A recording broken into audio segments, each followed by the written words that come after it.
probably the thing that is just most, we have enjoyed the most, both my family and then me professionally, is everything revolves around our schools, really our schools and our churches. I think I told you this last year when I interviewed, I kind of asked the interview team, so is this a district where on Friday night everybody comes out to the football game? And the answer was, this is a district where on Tuesday night everybody comes out to the softball game. And that has just been wonderful. It really has been. It's a very close-knit community. It's a community with pretty high standards. I mean, when they send their children to school, they really expect their children to work hard, and so we're very grateful for that. The last 2 years, we've been very blessed. We've seen academic gains from kindergarten all the way to 12th grade. We're very grateful for that. We've experienced a little growth also over the last 2 years. Last year, we grew by 88 students, and that didn't sound like a lot, but for a small district of 3,600 kids, that's the most we've grown in 15 years. And we're projected to have that similar growth this year. And so just coming south, I guess east from Greenville, we're starting to notice a little bit of growth. There's 3 large parcels that have been bought by developers. I guess as soon as the interest rate go down, they'll start moving on those. And so that'll be a challenge. But as a school person, you just get excited about being able to touch more lives and to be able to touch more children and just to impact your community. So we're kind of excited about the growth. It's been a wonderful 2 years. It's been the best 2 years of my career, without even a doubt. Well, let's talk about the year that just passed. What are some of the things you're most proud of in the district from this past year? Well, coming out of COVID, I really feel that where we are now, academically, for the most part, we're about where we were before the pandemic. If there's one area that we may lag a little bit, that would be mathematics. At home and just in your daily life, literacy there's so many opportunities to practice that, but mathematics not as much. Last year, K through 2 had the highest achievement in reading that we've had in 20 years in those grades, and that's kind of just a skill set that's a gift that keeps giving back. One of the things we say in Anderson School District 2 is every class is a reading class. You just change the books, and so that's really a foundational skill we focused a whole lot on. Last year also saw us really embrace and get good at the professional learning community. And so in every single school, if it's secondary school, we organize those by departments. And if it's an elementary school, we organize those by grade level. And just having our teachers create common lesson plans, common unit plans, and then develop common both formative assessments and then end of unit assessments. Every week they meet and they kind of look at the results of those assessments. And if we both gave a chemistry test on Friday, then on Monday, me and you will look and maybe 80% of your kids passed and 60% of my kids passed. And so we have that conversation. Greg, what did you do? What can I learn from you? That causes our teachers to be transparent. It really causes them to trust each other, and that just makes such a much more positive learning community and culture in our schools. And there's a lot to be said about looking forward to the people that you work with, and it equips our younger teachers with just those tried and true instructional practices that our veteran teachers have. We talk a whole lot, and you know this to be true. There's nothing special about a school that has a few excellent teachers. What is special is when you can take the skill set of your very best teachers and that can matriculate up and down the hallways, and that can be shared throughout the entire school so that every classroom has a very high level of learning happening in it. And last year saw us really get a handle on that. Our teachers have worked so hard, and they really are leading it. It really is a teacher-led professional development initiative. Every year we've got groups of teachers that both attend conferences, and last year saw 4 of our 7 schools. Other districts have sent teams of teachers just to watch how our teachers go through the data, work together, share best practices, and so that's been pretty validating and really very humbling. It's been wonderful. Last year also we started the beginning of, we're going to implement it this year, but we have a 3K, 4K tuition-based program.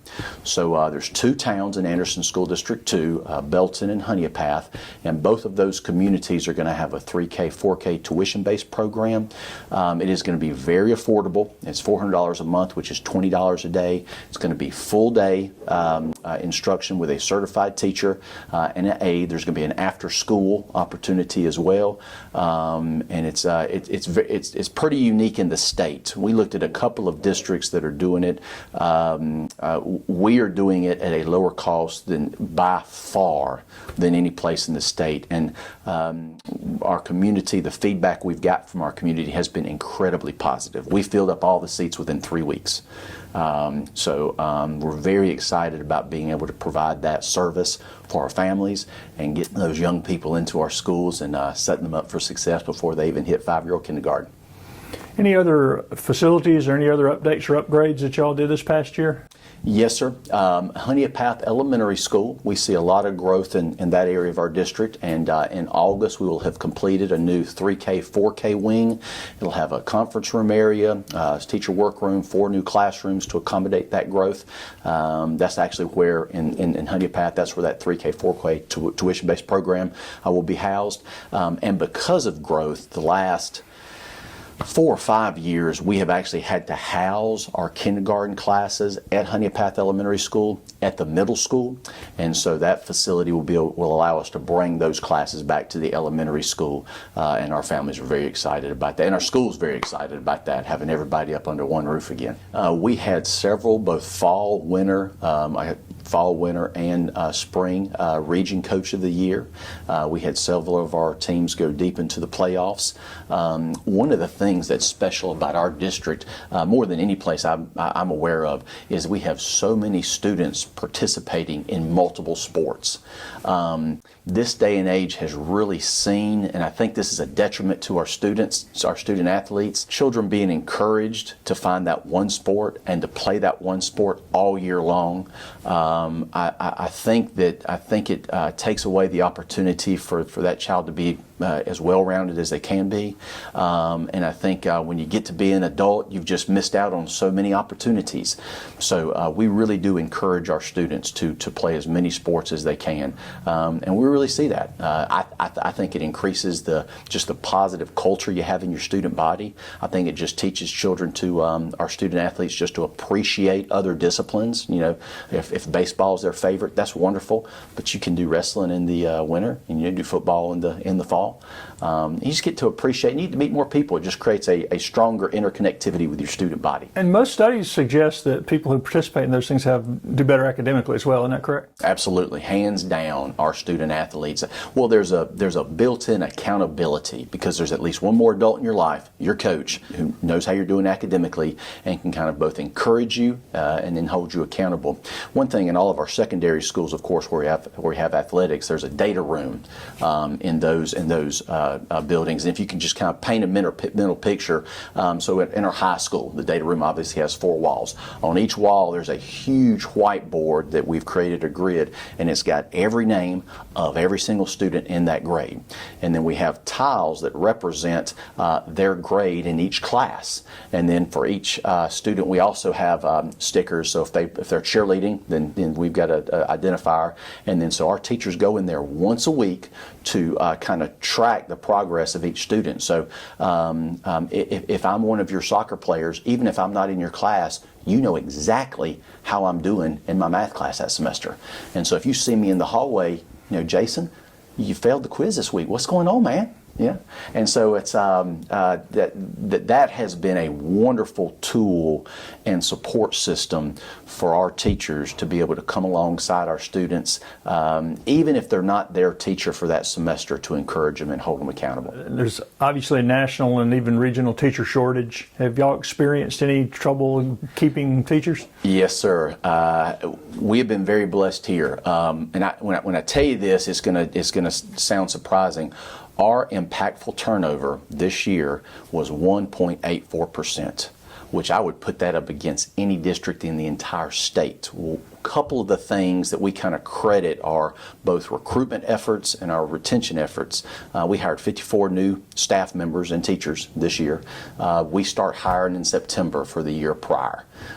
We have partnerships with Lander, Clemson, and Anderson, where we're able to hire students who are in their senior year when they should be doing their clinicals. We can actually hire them full-time, so we take advantage of that. Our principals have done a tremendous job of recruiting and finding those folks.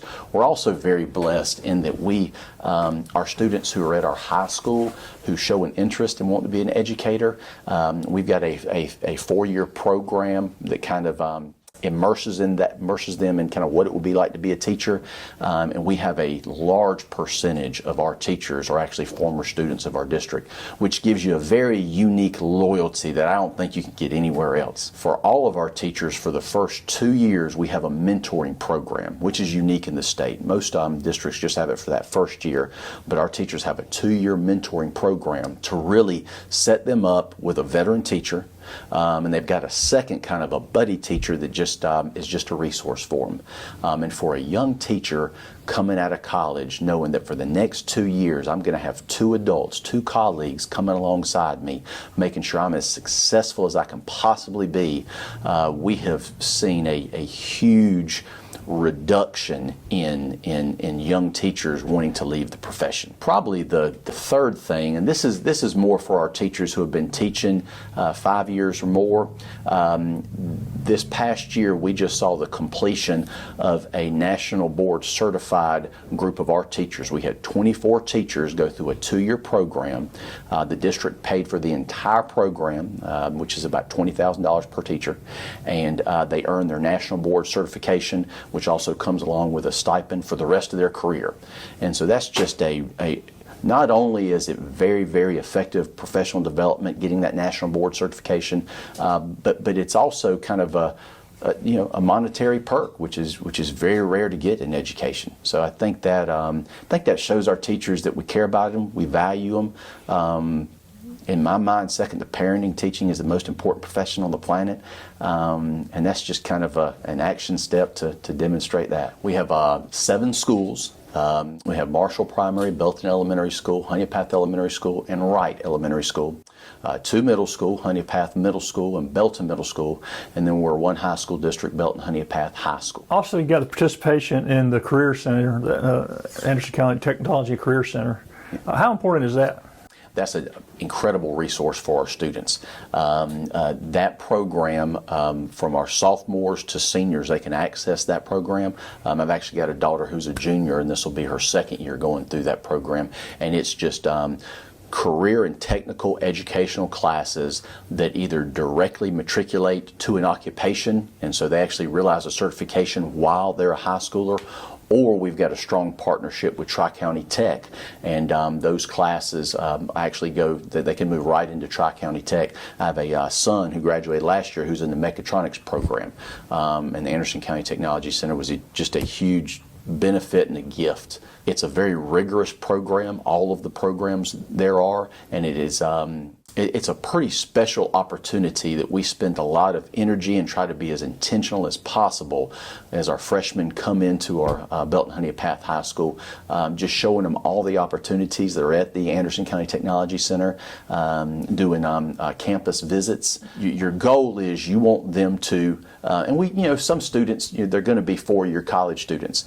but there are so many opportunities that were not there when me and you were in school that, immediately after high school, you can go into a very exciting, growing field. The compensation is excellent, and so we try to put that on their radar and find their area of giftedness, and kind of how we can have them plugged into whatever future profession or opportunities that spark their interest, and that facility is incredibly helpful for that. School year starts early this year. Yes, sir. What are the major goals and objectives you and the board have identified for district in the coming year? Probably our two largest instructional goals is to continue to increase achievement in mathematics. That if there's one area that there's room for improvement, that would be it for us. And then probably the second goal would be just handling the growth that we're seeing, both in making sure that our facilities can accommodate that. All of our buildings, Greg, have some square footage that dates back to 1954. Our middle schools probably have the largest amount of square footage. And so just making sure that we're providing the highest quality learning environment physically in our facilities. We passed the 1 cent sales tax several years ago, and it actually extends till 2030, and that has been a huge benefit. We are well aware that money is not ours. We are just stewards of it. So being very intentional and planful to make sure we're allocating those resources to our facilities so our kids can have the best experience possible is an ongoing goal. And then probably third is just making sure for our young teachers and really all of our teachers that they have the resources and that we create a professional environment where they can be as effective as they possibly can. Again, I am sure, I imagine there may be some professions where when you go home, you wonder if I made a difference. As a teacher, you never ever have to wonder that. And so just being very intentional as a superintendent and as a board that we are encouraging our teachers and loving on our teachers and giving them everything they need so that they can serve our students in the classroom. How about security? I know that's always an important issue. Any updates on security in the district? Yes, sir. Our board asked me a couple of months ago to look into purchasing or upfitting all of our front entrances with a type of glass. It's not bulletproof glass, but it can virtually prevent anything from penetrating it or causing it to shatter. And there's two specific products that we're looking into. One is you can put a film over all of your glass, and then the other is you can just replace the pane with a product that does not allow entry or penetration. The first is a little bit less expensive, but obviously the installation is because you have to take the panes out, treat it with the film, put it back in. And the second, the actual product's more expensive, but it is very easy to take those sashes out, the panes out, and replace those. So we'll be in the process of doing that to all 7 of our schools this fall. And you have SROs? Yes, sir. At every single school, we have SROs. Belton Police Department, Honeypath Police Department are incredible partners, and we are very blessed with just the support. We really do see our SROs, and they are, as part of our administrative team. And we're blessed with that partnership and just the servant mindset of both of our police departments. We're well aware that's a very special relationship that we have with our law enforcement officers, and we're very grateful for it. How about communication with parents and students? How do y'all handle communication now? I know y'all have changed some things. Yes, sir. Last year, the beginning of last year, actually, we changed our website to a much more user-friendly format, and it also allows our principals individually to kind of change the content on their website. We use a service called ThrillShare, which is a single portal where our principals and our district leaders can send out both text, phone call, and email messages instantaneously, and they can even do that from their phone. So if there's a water main break at 6 o'clock before school starts, immediately we can let parents know. And that's been a big benefit. All of our schools, every single Friday, send out a newsletter to every single parent. We have found that in the absence of no communication, people rarely imagine the best. And so there's no secret with good communication. You just do it a whole lot. And so every Friday, every single parent gets an email from their child's school, and they get an email from me. And I've noticed your board meetings are online. People can watch the board meetings even if they can't make it there. Yes, sir. We have Facebook Live, and all of our board meetings are broadcasted from that platform. And how important is parental involvement in the classroom and working with you guys in the district? It really is essential, and we're very blessed in Anderson School District too. Our parents are very, very involved. All of our schools have very strong school improvement council. Actually, 2 years ago, 2021, Anderson School District 2 was the first district in the state to receive School Improvement Council Community Award. Typically, that's given to an individual school. We were blessed; our entire district was honored with that. We actually, part of the school report card has student and parent surveys, kind of their experience with the school. And part of your report card rating is based on the positive feedback given by your community, your parents, and your students. Last year, Anderson School District 2 received the highest rating on parent and student satisfaction of any school district in South Carolina. And we're very grateful for that, and we're very grateful for the support of our parents. It is, and I tell our parents this at least once a month. I don't know how their kids are when they're at home, but when they come to our schools, they are excellent. I mean, they are just in general a very kind, very compassionate, empathetic, hard-working student body, and that's because of our parents. That's because of the homes they're raised in, and we're very blessed with the participation. My band's outside on the field next to the district office right now, and if you walk out there the fence, there's parents standing around there watching their children perform and practice, and they'll be feeding them lunch here in a couple hours. And it's just really neat to be part of a community that embraces their students, that embraces the young people of this community. It's pretty neat. How about vision casting ahead? If y'all look and identified anything over the next 5 to 10 years y'all would like to see happen here? Yes, sir. We have a 5-year facility plan that we kind of update and look at pretty hard once a month. Like I said, facility-wise, all of our schools have some 1954 square footage. We're going to have to make some decisions about that, kind of how we want to either keep those facilities at the standard our community expects, or is there some other options? So last spring we held 3 community meetings and kind of presented information to our community members and got feedback, and that was a very positive experience. And I'm going to do that again this fall at different churches and at our town councils in both of our towns, and make sure that everybody has the information that's important, and find out what the desire of our community is. We really are stewards with this. And then instructionally, our goal is that 80% of our students in every single classroom are on grade level. And we are well on our way to that. And in most of our grades, we're already realizing that. And so that's just a standard that we hold ourselves to, just being stewards of our young people in our community.